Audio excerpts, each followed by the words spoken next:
አስልን ክቡራን ተመልካቾቻችን ከመሃል ሚዲያ የሰዓቱን ዜና ይዘን ቀርበናል። በቅድሚያም አበይት ነጥቦችን ነው። ለታላቁ ሀገር ጽናት ዘብ የቆምን ጠንካራ ሰራዊት ነን ሲሉ የሰሜን ምዕራብ እዝ ዋና አዛዥ ሌተናል ጀነራል ብርሃኑ በቀለ ተናገሩ። ከፍ ያለው ደሴ የተባሉ የጽንፈኛው ፋኖ አመራር ሀብቴ ወልዴ በተባሉ የራሱ ባልደረባ መገደሉ ተሰማ። በትራምፕ ታሪፍ ምክንያት የኢትዮጵያ የብራዚልና የኮሎምቢያ ቡና ዋጋ በአሜሪካ መጨመሩ ተነገረ። ባለፉት ጥቂት ወራት ዓለም አቀፍ የወርቅ ዋጋ በከፍተኛ ደረጃ እየጨመረ ነው። በዚህም ምክንያት የወርቅ ዋጋ ከዚህ ቀደም ከተመዘገበው ከፍተኛውን ጣሪያ ነክቷል ተባለም። ኩራን ተመልካቾቻችን ከመሃል ሚዲያ እነዚህና ሌሎችንም ዜናዎች ይዘን ቀርበናል። ካፍታ በኋላ እንመለሳለን። ዩቲዩብ ቻናሉን ሰብስክራይብ እንዲሁም ይዘቱን ላይክና ሼር በማድረግ የመሃል ሚዲያ ቤተሰብ እንድትሆኑ በአክብሮት እንጋብዛለን። አብራችሁ ነው። በሁለት ዲፕሎማቶች መንደር በአፍሪካ ሲዲሲና በቻድ ኤምባሲ መሃል በማራኪ ኮሪደር ልማት ደምቆ የሚታየው ዲኤምሲ ሪል ስቴት ግንባታቸው ከ30 እስከ 40% በደረሱ የዲያስፖራ ብሎኮች ላይ ታላቅ ቅናሽ መደረጉን እያበሰርን በካሬ ከ78 ሺህ ብር ጀምሮ ከባለ 1 እስከ ባለ 4 መኝታ ቤቶችን ከአነስተኛ ወለል ጀምሮ በመረጡት የፍሎር አማራጭ ማግኘት ይችላሉ። እስከ 60% የሚደርስ የረጅም ጊዜ ባንክ አማራጭም ከወለድ ነጻ አገልግሎት ጋር አመቻችተናል። ለበዓሉ ቀድመው ለመጡ 5 እድለኞች እስከ 30% በሚደርስ ታላቅ ቅናሽ ይስተናገዳሉ። የሽያጭ ባለሙያዎቻችንን ለማማከር በ0990 274747 እንዲሁም በ0946 112212 ላይ አሁኑን ይደውሉ። የማይደገም እድል ፒያሳ ሊሴ ገብረ ማርያም በሚገኘው ሳይታችን ላይ የመጀመሪያውን ብሎክ 90% ሽያጭ አጠናቀን ሁለተኛውን ብሎክ ለሽያጭ አውጥተናል። በ10% ቅድመ ክፍያ ያለምንም አይነት ተጨማሪ ወለድ ሙሉ በሙሉ በኢትዮጵያ ብር ከባለ 1 መኝታ 64 ካሬ ጀምሮ እስከ ባለ 3 መኝታ 141 ካሬ አማራጮችን ይዘንልዎት መጥተናል። ሱቆች አልቆባችሁ ለነበረ ደንበኞቻችን አድዋ 00 ፊት ለፊት ባለው 4000 ካሬ ሜትር ላይ ባረፈው ጎልደን ሞላችን 20 ካሬ ሱቆችን ከግራውንድ እስከ 5ኛ ፎቅ ለሽያጭ ማውጣታችንን ስንገልጽ በታላቅ ደስታ ነው። እንዲሁም በአጭር ጊዜ ወደ ቤታችሁ መግባት ለምትፈልጉ ደንበኞቻችን ሀያት አደባባይ ገንብተን 90% ባደረስነው ሳይታችን ላይ እየኖሩበት የሚከፍሉበትን አማራጭ ይዘን መጥተናል። ለበለጠ መረጃ 0966 02 9902 ይደውሉ።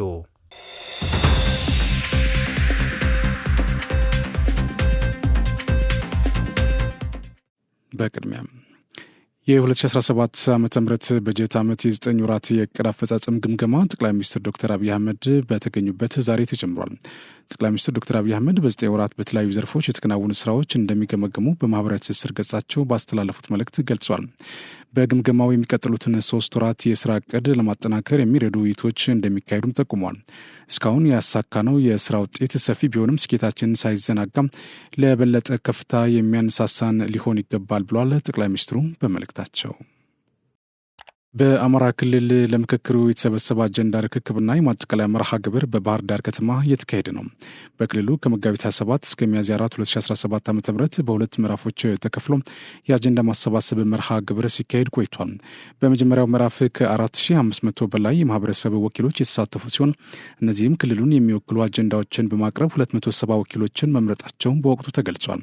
ሁለተኛው ምዕራፍ ከሚያዝያ 2 2017 ዓ ም ጀምሮ ተጽዕኖ ፈጣሪ ግለሰቦች፣ በሃይማኖት አባቶች፣ የፖለቲካ ፓርቲ ወኪሎች፣ የተቋማትና የሌሎች ወኪሎች የተሳተፉበት የአጀንዳ ማሰባሰብ ስራ ሲከናወን ቆይቷል። እንዲሁም በሀገር አቀፍ ደረጃ ለሚከናወነው ምክክር ተሳታፊ ወኪሎች ተመርጧል።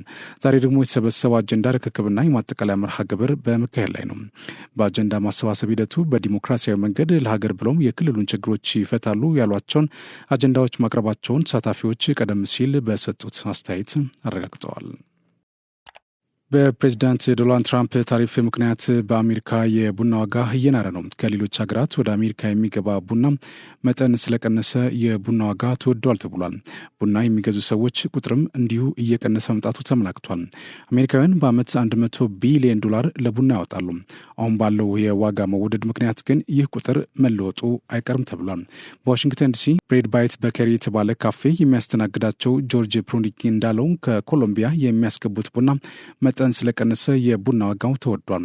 አሜሪካ በዋናነት ከብራዚልና ከኮሎምቢያ ነው ቡና የምታስገባው። ቡና ወደ ሀገር ውስጥ በማስገባት ከዓለም ሁለተኛው ሀገር ናትም ተብሏል። ትራምፕ 10% ታሪፍ መጣላቸውን ተከትሎ የቡና ገበያ ተቀዛቅዟል። ጆርጅ እንደሚለው የቡና ዋጋ እየናረ መሄዱ አይቀርም ሲል አመላክቷል። የካፌ ኃላፊው ካማል መርታድ እንዳለው የቡና ዋጋ በቀናት ውስጥ ተለውጧል። አሜሪካ በ40 ዓመታት ያልታየ የዋጋ ንረት የገጠማት በጆ ባይደን አስተዳደር ስር ነበር። ታሪፍ ታሪፍ ከመጣሉ በፊት በየካቲት ወር ላይ ቡና $1 ጨምሮ እንደነበር ተመላክቷል። በ2020 ከነበረው $3 ጭማሪ ማሳየቱም ተመላክቷል። ከማል የካፌ ደንበኞች ቁጥር መቀነሱ ይናገራል። ወተት በቡና ከመጠጣት ይልቅ ቡና ብቻ የሚጠጡ ደንበኞች ቁጥር ጨምሯል ይላል። የዋጋ ዝርዝር ላይ የሚታየው የ25% ጭማሪ ደንበኞች ውስን ቡና ብቻ እንዲሸምቱ ግድ ብሏቸዋል። ቡና ቤት ማፍላት የጀመሩም አሉ። ከዚህም በላይ የቡና ዋጋ ይወደዳል ብለው የካፌ አስተዳዳሪዎች ሰግተዋል።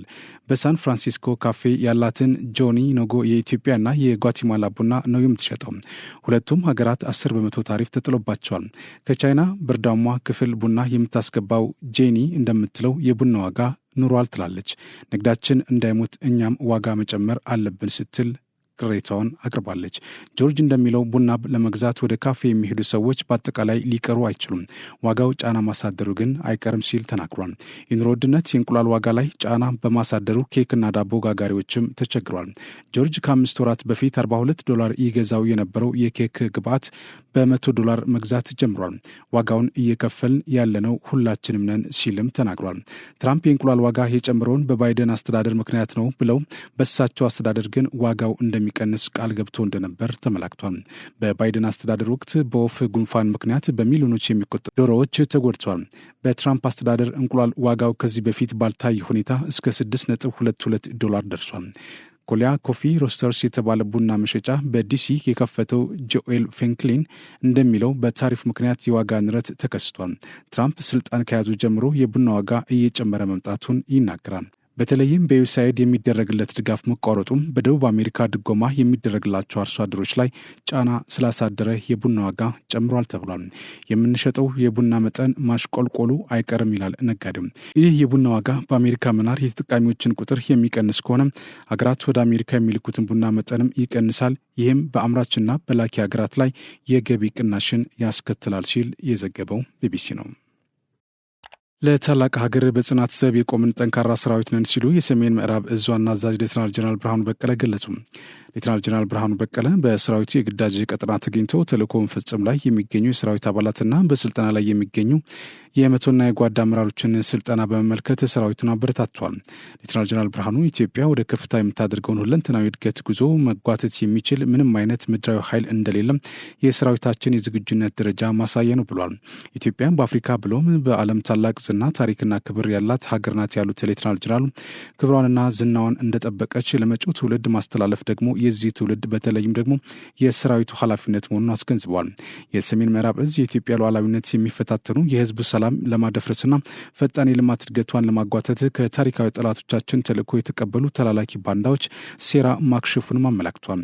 በኢትዮጵያ ክብር እንደማንደራደር ጠላቶቻችን ጠንቅቀው ያውቁታል ሲሉም ተደምጧል። እዙ በማንኛውም ጊዜ በየትኛውም አቅጣጫ የሚሰነዘር ጥቃትን መከላከል በሚያስችል የዝግጁነት ደረጃ ላይ እንደሚገኝም ተናግሯል። ሌተናል ጀነራል ለሰራዊቱ አባላት አካላዊና ስነ ልቦናዊ ዝግጁነታቸውን የበለጠ በማጠናከር ስራዎችን ማከናወን በፕሮፌሽናል በሆነ መንገድ ተልዕኳቸውን እንዲወጡ ማሳሰባቸውን የሀገር መከላከያ ሰራዊት መረጃ አመላክተዋል። ከፍ ያለው ደሴ የተባለው የጽንፈኛው ፋኖ አመራር ሀብቴ ወልዴ በተባለው የራሱ ባልደረባ መገደሉ ተሰማ። ጽንፈኛው ቡድን ፋኖ አሁን ላይ ህዝቡን ከማሰቃየት አልፎ እርስ በርሱ እየተጫረሰ መሆኑን የደረሱ መረጃዎች አመላክተዋል። ተማሪዎችንና መምህራኖችን ጨምሮ የአማራን ህዝብ በግፍ እየገደለና እያሰቃየ የሚገኘው ይኸው ቡድን በመጨረሻ እርስ በርስ እየተጫረሱ እንደሆነ ለማወቅ ተችሏል። ሌባ አብሮ ሰርቆ ሲካፈል ይጣላል እንዲሉ በጎንደር ቀጠና ህዝብን በግፍ ሲዘርፉ የነበሩ እነዚህ አካላት በጽንፈኞች መካከል በተፈጠረ ግጭት በቀጠና ቡድን አለኝ የሚሉት የሚተማመኑበትን ከፍ ያለው ደሴ የተባለ የታጣቂ አመራር በሀብቴ ወልዴ ተገድሏል። የታስረድ የተባለው ጨምሮ ሌሎችም የጽንፈኛው ቡድን አባላት የነ ደረጀ በላይ ቡድን ከፍተኛ አመራር የጓደኛውን ሞት ሲሰማ ሞራሉ ቀስሙም ተሰብሯል ሲሉ ምንጮች ባደረሱ መረጃ አመላክቷል። የኢትዮጵያ ሀገራዊ ምክክር ኮሚሽን እንደ ሀገር ላጋጠሙ ችግሮች ኑ ተመካክረን ችግሮቻችን ንፍታ እያለ ባለበት ጫካን የመረጠው ጽንፈኛ ቡድን እርስ በርስ እየተጫረሰ መሆኑን ተሰምቷል። እንደ ምንጮች መረጃ ብዙ ንጹሐንን ሲገድል የኖረው አሁን ቀኑ ደርሶ በራሱ ጓደኞች እንደተገደለ ገልጸው ጽንፈኝነት ለማንም አይጠቅምም፣ ጽንፈኝነት መጨረሻው እርስ በርስ መበላላት ነው ሲሉ ተናግረዋል።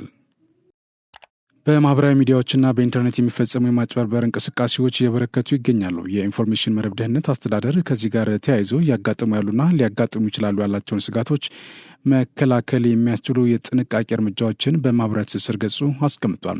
የዲጂታል ማጭበርበሮችን ለመከላከል እንወስዳቸው የሚገቡ የጥንቃቄ እርምጃዎችም እንደሚከተሉ አቅርቧል።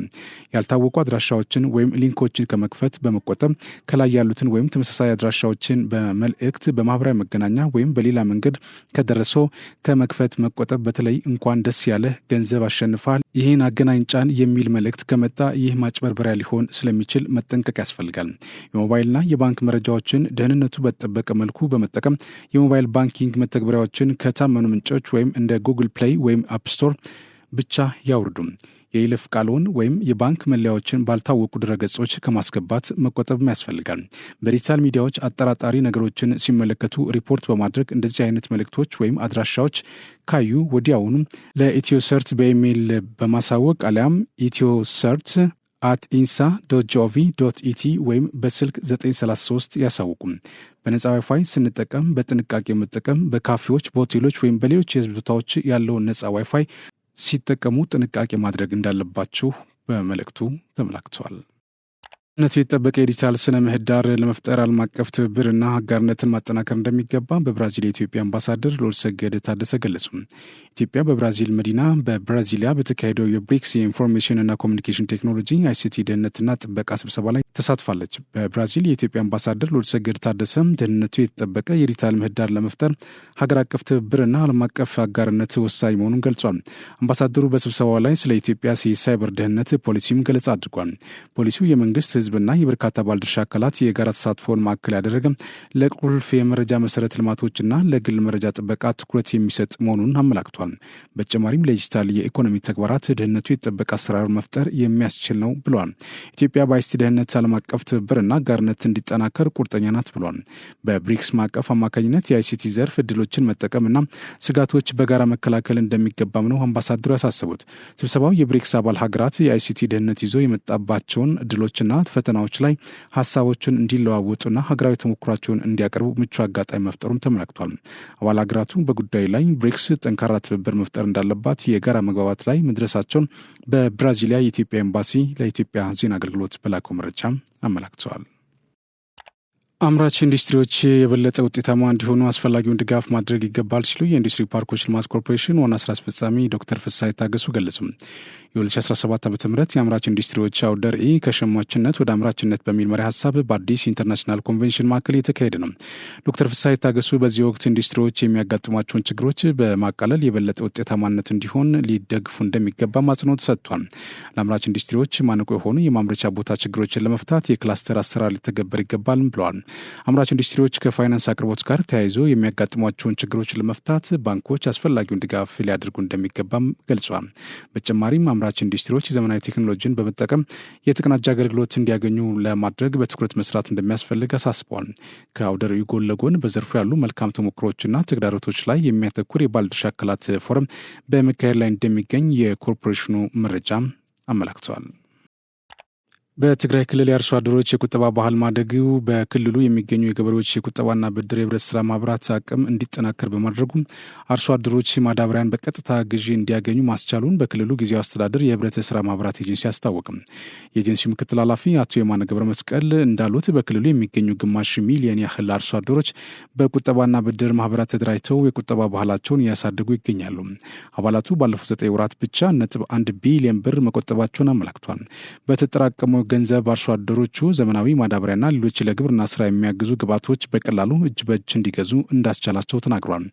ለበጋ መስኖ ልማት የሚያገለግል ማዳበሪያን ጨምሮ እስካሁን 400,000 ኩንታል ዘመናዊ የአፈር ማዳበሪያ በአርሶ አደሮች በቀጥታ ግዢ የተፈጸመ ሲሆን ለዚህም ማህበራቱ 1.4 ቢሊዮን ብር ብድር ለአባሎቻቸው መስጠታቸውን ተናግሯል። በአሁኑ ወቅት በአርሶ አደሩ በኩል የቁጠባ ባህል እያደገ መምጣቱን ያስታወቁት ምክትል ኃላፊው በተለይ ምርታማነትን ለማሳደግ በሚደረገው ጥረት የህብረቱ ስራ ማህበራቱ ድጋፍ ትልቅ ድርሻ አለው ብሏል። የህብረቱ ስራ ማህበራቱ የተሻሻሉ የግብርና ግብዓቶች ለአርሶ አደሩ በወቅቱ እንዲቀርብ ጥረት እያደረጉ መሆናቸውም ገልጿል። እንደ ምክትል ኃላፊው ገለጻ በአሁኑ ወቅት በክልሉ ከ500,000 በላይ አባላት ያላቸው 960 የአርሶ አደሮች የቁጠባና ብድር ህብረት ስራ ማህበራት ይገኛሉ። የማምረቻ ማሽነሪዎች የቆዳ ውጤቶችን በማምረት የውጭ ምንዛሬን የሚያስቀር ተኪ ምርት እያመረቱ እንደሚገኝ በዘርፉ የተሰማሩ አምራች ኢንዱስትሪዎች ገለጹ። አምራች ኢንዱስትሪዎቹ በነበራቸው ቆይታ ከውጭ የሚገቡ ምርቶችን በሀገር ውስጥ መተካት የሚያስችል ጥራት ያላቸው ምርቶች እያመረቱ መሆኑን ተናግሯል። የሺቴክ ኢንዱስትሪያል ሶሉሽን ባለቤት አቶ ሽመልስ ያሬድ እንደሚሉት ኢንዱስትሪያችን የግብርና ማሽነሪዎች፣ የወርቅ ማጠቢያ ማሽኖች፣ የኬሚካል ማምረቻ፣ የሳሙናና የባልትና ውጤቶች ማምረቻ ማሽኖች ይገኙበታል። በስራው ለ4 ዓመታት መቆየታቸውን ገልጸው በዚህ አጭር ጊዜ ውስጥ ከውጭ የሚመጡ የተለያዩ ማሽነሪዎች በሀገር ውስጥ ለመተካት በተሰራው ስራ አበረታች ውጤት መመዝገቡን ገልጿል። በዚህም ተጠቃሚዎች ፍላጎታቸውን ከጊዜ ወደ ጊዜ እየጨመረ መምጣቱን ገልጸው በስራቸው ከ23 በላይ ለሚሆኑ ዜጎች የስራ ዕድል መፍጠር መቻላቸውን ጠቅሷል። የተለያዩ የቆዳ ምርቶችን እያመረቱ ከሀገር ውስጥ ባለፈ ወደ ውጭ በመላክ ድርጅቶቻቸው ውጤታማ ስራ እየሰራ እንደሚገኝ የገለጹት ደግሞ የኒው ዊንግ አዲስ ጫማና ቆዳ ፋብሪካ ስራ አስኪያጅ አቶ ኢቫኖ መስፍን ናቸው። ፋብሪካቸው የደህንነት ጫማ በማምረት ለውጭና ለሀገር ውስጥ ገበያ በማቅረብ ላይ መሆናቸውን ጠቅሰው ከ600 በላይ ለሚሆኑ ዜጎች የስራ ዕድል መፍጠሩን ተናግሯል። በሌላ በኩል አቶ ሽመልስ ያሬድ በቀጣይ ድርጅታቸው አሁን ካለው የማምረት አቅም በተሻለ ደረጃ ማምረት የሚችል ትልቅ ፋብሪካ በመገንባት ከሀገር ውስጥ ፍጆታ ባለፈ ወደ ተለያዩ የዓለም ሀገራት የመላክ ዓላማ እንዳላቸው ጠቅሷል። ፋብሪካዎች ተኪ ምርት ከማምረትና የውጭ ምንዛሬ ከማስገኘት በተጨማሪ ለቴክኖሎጂ ሽግግሩ ከፍተኛ ሚና የተጫወቱ መሆኑን አቶ ኢቫኖ መስፍን ገልጿል። በኢትዮጵያ ታምርት ንቅናቄ ምርታማነትን በጥራትና በብዛት በማሳደግ በአጭር ጊዜ ውስጥ ተወዳዳሪ ለመሆን ምቹ ሁኔታ የፈጠረላቸው መሆኑን አምራች ኢንዱስትሪዎቹ ተናግሯል። የኢንዱስትሪ ሚኒስትር ዴኤታ አቶ ታረቀኝ በሉልታ የሀገር ውስጥ ተኪ ምርት ማምረትን መጠቀም ጋር በተያያዘ ውጤታማ ለማድረግ ከስትራቴጂ ዝግጅት ጀምሮ በሀገር አቀፍ ደረጃ ከፍተኛ ትኩረት ተሰጥቶ እየተሰራ እንደሚገኝ ገልጿል። በተለይም የውጭ ምንዛሬ ከማስቀረት ጋር በተያያዘ ውጤት እየተመዘገበ መሆኑን ተናግሯል። ኢትዮጵያ ውስጥ ተመርተው ለሀገር ውስጥ ለውጭ የሚቀርቡ የተለያዩ ምርቶች ጥራታቸው ታምኖበት በተጠቃሚው ዘንድ ያለው ፍላጎት ከጊዜ ወደ ጊዜ እየጨመረ መምጣቱም ገልጸዋል። ይህ ዜና በቀጥታ የሚተላለፍላችሁ ከመሃል ሚዲያ ነው። ወደ ውጭ እናልፋለን። በሁለት ዲፕሎማቶች መንደር በአፍሪካ ሲዲሲና በቻድ ኤምባሲ መሃል በማራኪ ኮሪደር ልማት ደምቆ የሚታየው ዲኤምሲ ሪል ስቴት ግንባታቸው ከ30 እስከ 40% በደረሱ የዲያስፖራ ብሎኮች ላይ ታላቅ ቅናሽ መደረጉን እያበሰርን በካሬ ከ78 ሺህ ብር ጀምሮ ከባለ 1 እስከ ባለ 4 መኝታ ቤቶችን ከአነስተኛ ወለድ ጀምሮ በመረጡት የፍሎር አማራጭ ማግኘት ይችላሉ። እስከ 60% የሚደርስ የረጅም ጊዜ ባንክ አማራጭም ከወለድ ነጻ አገልግሎት ጋር አመቻችተናል። ለበዓሉ ቀድመው ለመጡ 5 እድለኞች እስከ 30% በሚደርስ ታላቅ ቅናሽ ይስተናገዳሉ። የሽያጭ ባለሙያዎቻችንን ለማማከር በ0990 274747 እንዲሁም በ0946 112212 ላይ አሁኑን ይደውሉ። የማይደገም እድል ፒያሳ ሊሴ ገብረ ማርያም በሚገኘው ሳይታችን ላይ የመጀመሪያውን ብሎክ 90% ሽያጭ አጠናቀን ሁለተኛውን ብሎክ ለሽያጭ አውጥተናል። በ10% ቅድመ ክፍያ ያለምንም አይነት ተጨማሪ ወለድ ሙሉ በሙሉ በኢትዮጵያ ብር ከባለ 1 መኝታ 64 ካሬ ጀምሮ እስከ ባለ 3 መኝታ 141 ካሬ አማራጮችን ይዘንልዎት መጥተናል። ሱቆች አልቆባችሁ ለነበረ ደንበኞቻችን አድዋ 00 ፊት ለፊት ባለው 4000 ካሬ ሜትር ላይ ባረፈው ጎልደን ሞላችን 20 ካሬ ሱቆችን ከግራውንድ እስከ 5ኛ ፎቅ ለሽያጭ ማውጣታችንን ስንገልጽ በታላቅ ደስታ ነው።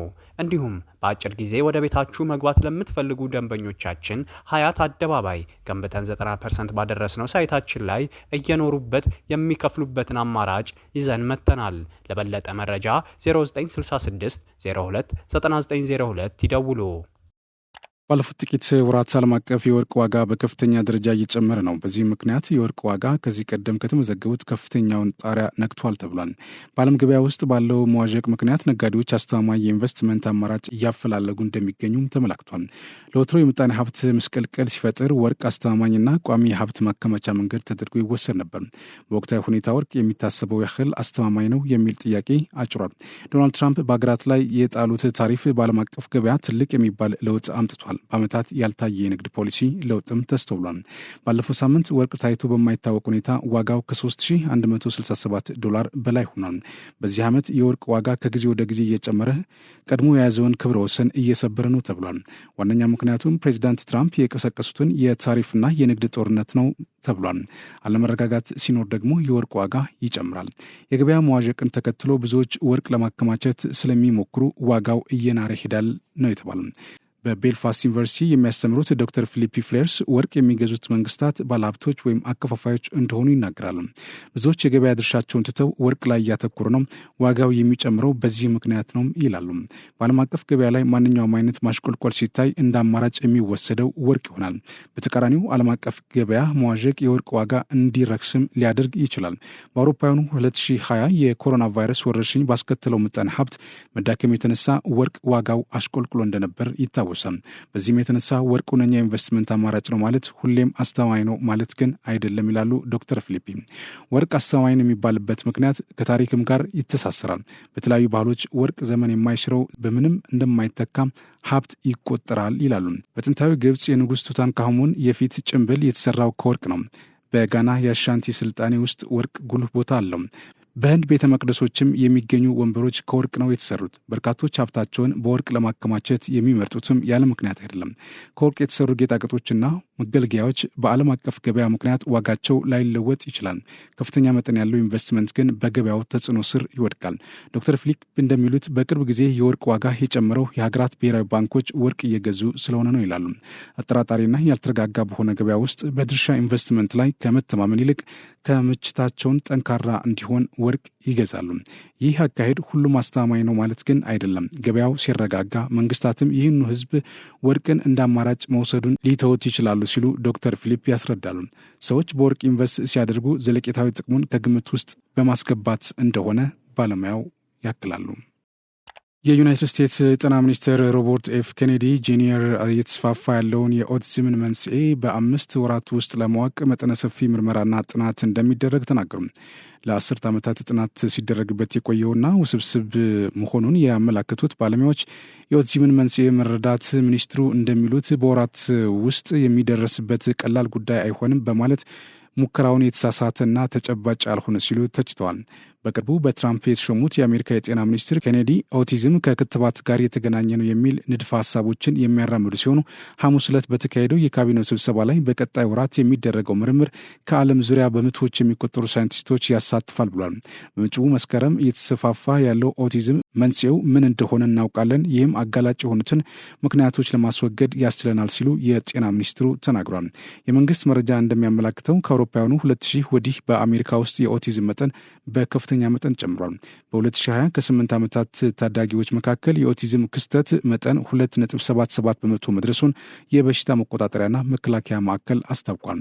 ሳይንቲስቶች ለቁጥሩ መጨመር፣ ስለ ኦቲዝም ያለው ግንዛቤ መጨመር እንዲሁም የኦቲዝም ትርጉምና የሚያካትታቸውን ሁኔታዎች መስፋት በከፊል ምክንያት ሊሆኑ እንደሚችሉ አመላክቷል።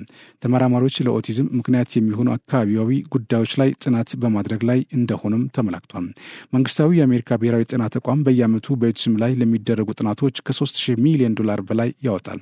ተቋሙ በእርግዝና ወቅት የሚያጋጥሙ የኬሚካል ተጋላጭነት፣ የአየር ብክለት፣ ያለ ጊዜው የሚከሰት ወሊድ፣ በወሊድ ጊዜ ዝቅተኛ ክብደትና እድሜ ከገፋ በኋላ የሚያጋጥሙ እርግዝናን ጨምሮ ሌሎች ለኦቲዝም ምክንያት ይሆናሉ ብሎ ዘርዝሯል።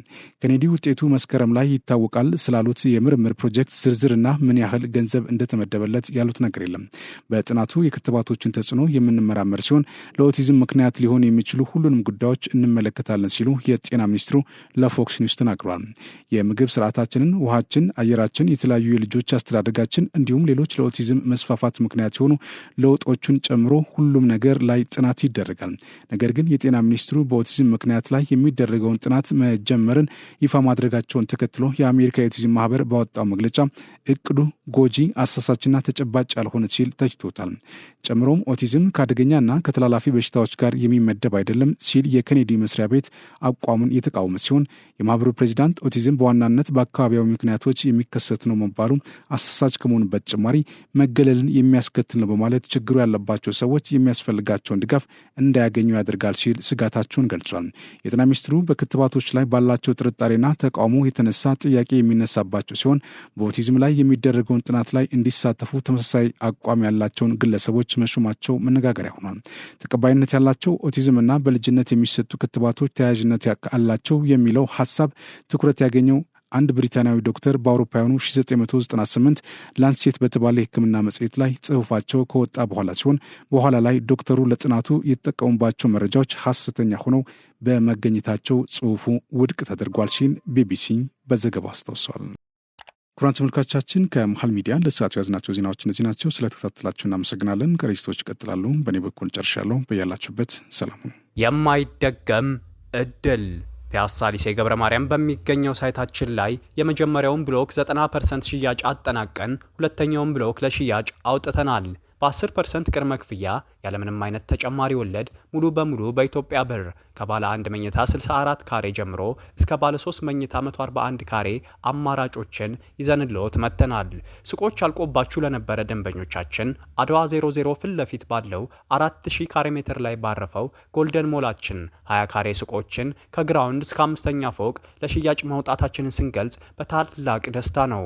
እንዲሁም በአጭር ጊዜ ወደ ቤታችሁ መግባት ለምትፈልጉ ደንበኞቻችን ሀያት አደባባይ ገንብተን 90% ባደረስነው ሳይታችን ላይ እየኖሩበት የሚከፍሉበትን አማራጭ ይዘን መጥተናል። ለበለጠ መረጃ 0966 02 9902 ይደውሉ።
Yeah.